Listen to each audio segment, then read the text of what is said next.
اعوذ باللہ من الشیطان الرجیم بسم اللہ الرحمن الرحیم السلام علیکم ورحمۃ اللہ وبرکاتہ۔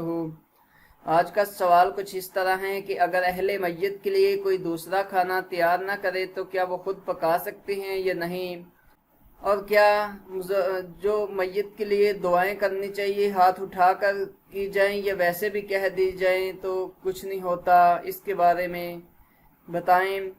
تو اگر اہل میت کے رشتہ داروں یا تعلق داروں میں کوئی بھی ان کے لیے کھانا تیار نہ کرے تو اہل میت خود کھانا تیار کر سکتے ہیں۔ شریعت نے رشتہ داروں اور دیگر خوش اقربا سے کہا ہے کہ اہل میت تو غم سے نڈال ہیں، ان کے لیے کھانا وغیرہ دوسروں کو تیار کرنا چاہیے۔ گھر میں بچے وغیرہ بھی ہوتے ہیں، انہیں کھلانے پلانے کے لیے گھر میں کھانا تیار کیا جا سکتا ہے، اس سے خود بھی کھایا جا سکتا ہے۔ البتہ جو چیز منع ہے وہ ہے اہل میت کے ہاں اجتماع اور اہتمام کے ساتھ اس اجتماع کے لیے شان و شوکت کے ساتھ کھانے کی تیاری۔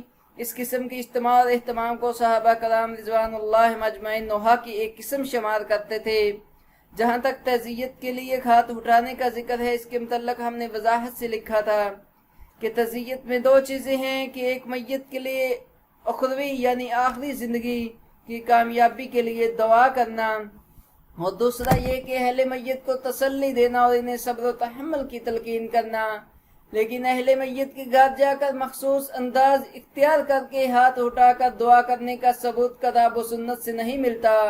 بہرحال ہم اپنے موقف کو دہراتے ہیں کہ تعزیت میں میت اور اہل میت کے لیے دعا ضرور کی جائے، لیکن اس کے لیے کسی دن، جگہ یا خاص شکل و صورت کا اہتمام قطعاً درست نہیں۔ یہ تمام امور مروجہ اور خود ساختہ ہیں، ایک مسلمان کو ان سے اجتناب کرنا چاہیے۔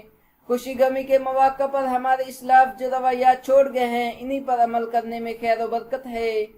جزاک اللہ احسن الجزا۔